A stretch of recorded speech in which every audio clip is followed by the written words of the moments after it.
Nse girl. Kunu gbara anyị mkpu. Ụlọ ọgwụ bụ anyị mewadebe. Ka o nwede ụmụ nwaanyị gbejiri chọk. Abịa n'ọrụ ọrụ ụkọ.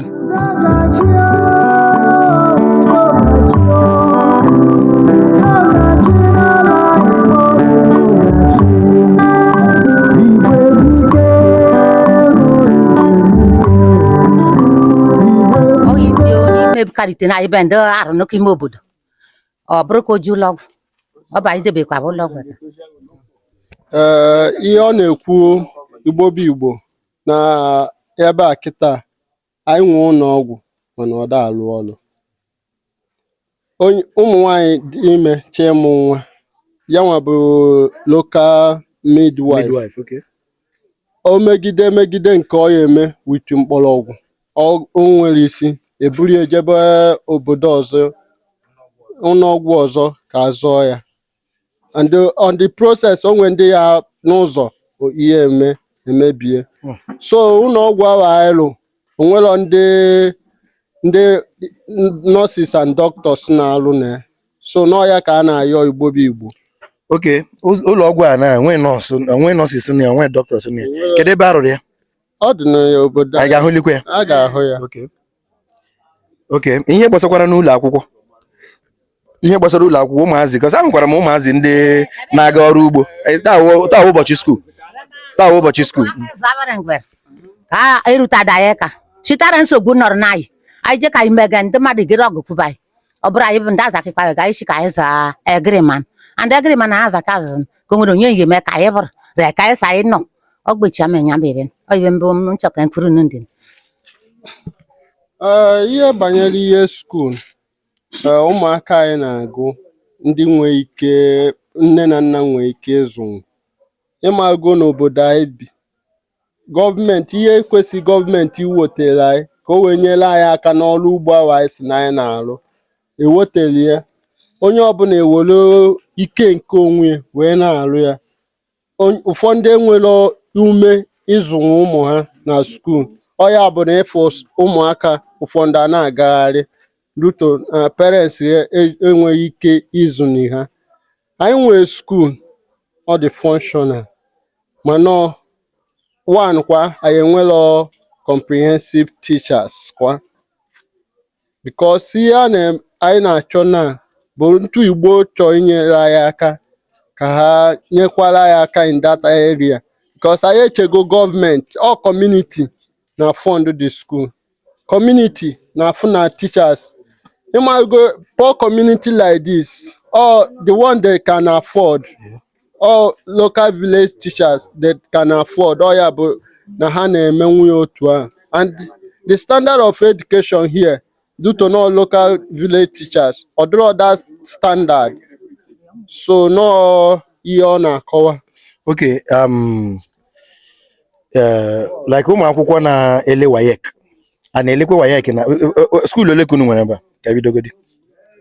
Okay, na baya bụ Ọtaka anyị nwere secondary school otu nwee primary school otu anyị nwekwa private school like missionary schools nọkwa n'obodo a mana nke public abụ community secondary school bụ ofu. Okay, then this missionary school na other schools ha na-agbalịkwa na ịkụziri ụmụazị ihe?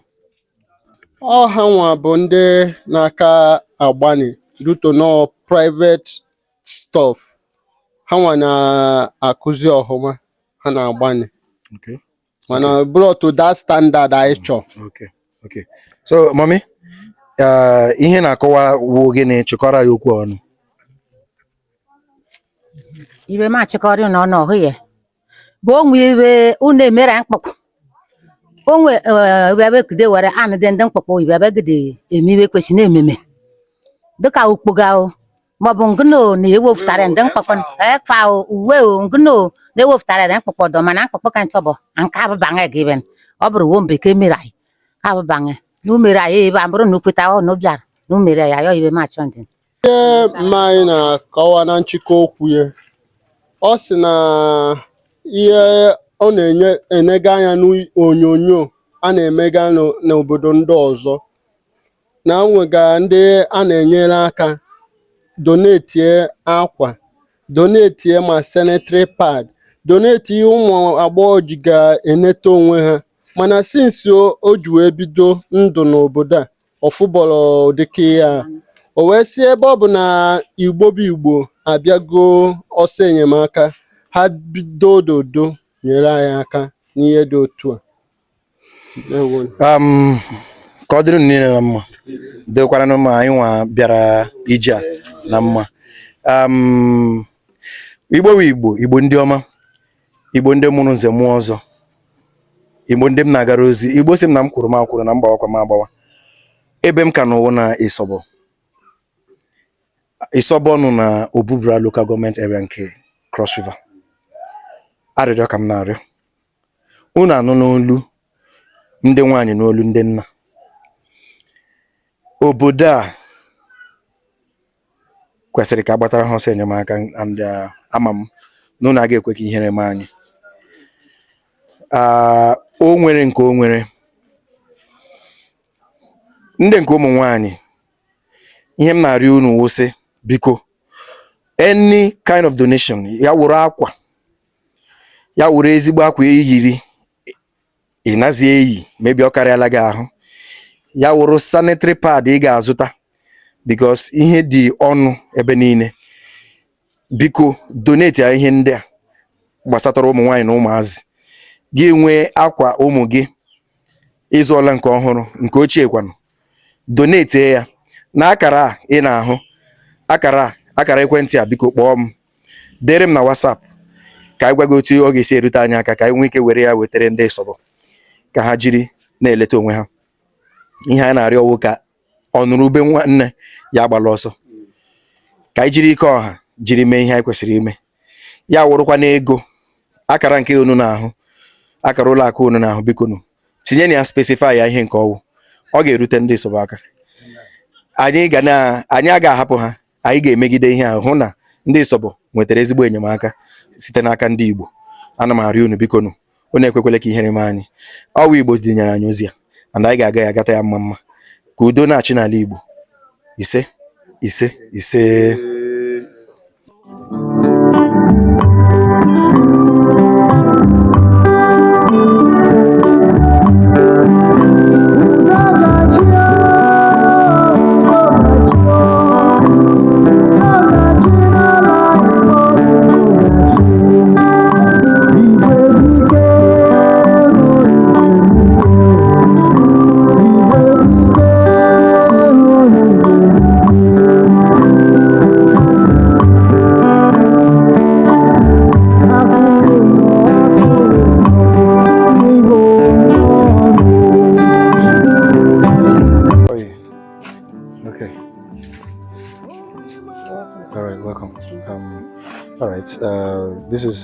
This visit is an emergency. Our mother here told us about the village hospital, the community hospital, and the challenges it's being faced on a daily basis. And further information shows that you are the only nurse available, and also that is taking care of the entire place. So how does that affect you, and how did that happen? It affects me, and let me just say it's lack of employment. Because if there's employment, there will be people to work. There are so many graduates roaming around the street. So please, we'll beg for government to employ, so the workload will not be on just one person. Okay. The facility is big enough for as many people to be working here, but presently I'm the only one here, as you can see. And the in charge, though we have in charge, we are 3 staffs here. I'm the volunteer. Okay, you are a volunteer? Yes. Okay. The 2 staffs, they went for the travel. Okay. So, are you from this community? Where are you from? From Yalankum. Yalankum. Okay. Obubra here. Okay. So, how do you manage the place? Like when you have sick patients, what are the drugs? I mean, do you have drugs in place? That's, I mean, at least first aid or anything that you can use to. I have first aid. Okay. Provided the fund. Okay. Though government do provide some fund quarterly. Quarterly. Yes, but presently we've not received any. There's none yet. Yes, for some time now. Okay. A long period of time now. Then what about if there are cases? If there are overwhelming cases, how do you manage? I do refer. You refer them to where? To General Hospital. Agubra. Yes. So what's your name again? Owa Josephine. Okay. So I mean, first of all, I must encourage you. I must encourage you for your volunteer services, which you have not let anybody down here because they've spoken really good about you. And why we are here is to make sure that we can call for help outside here. You know, let there be more volunteers. Let there be. So now, you are a nurse. What about doctors? We don't have doctors here. No doctor is available here. No doctors. So how do you conduct tests and other things? Like, is there no laboratory services? The only test I run here is malaria test. Malaria. With the MRDT kit. Okay. With just kits. Yes. You can ascertain what happens. It's positive or negative. All right. Okay. Still on our visit here in ISOBO communities. This is the hospital, the only hospital that is in this entire community. But the unfortunate event is that there are no doctors here. What we have is just one volunteer nurse. She is a volunteer. She is here on a volunteer services, and you can imagine how overwhelming that can be. I am still using this opportunity to call for people, individuals, NGOs to come to the aid of this community. Access to good health, access to clean water, access to good road networks is the basic need of people. But we cannot rely just on the government when we have good-willed people of goodwill, people of means who can assist. I am here to represent IGBO, Cultural and Social Enlightenment for Unity Foundation, under the auspice of Unify Igbos Now. I am calling for help. I am calling for your assistance.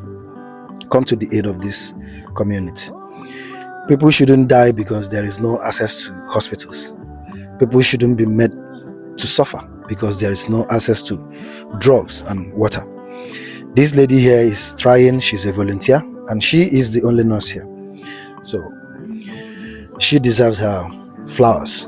I'm using this opportunity to call. This is the local midwife who helps women in labor to deliver. But there are overwhelming cases too, where we have some. When they now want to Oh, and I'm there, Mareka. Oh, Bonyelana, Utewarenya. Okay. In Abali Kegi.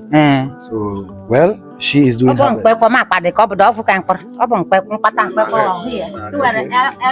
Oh, you are on there.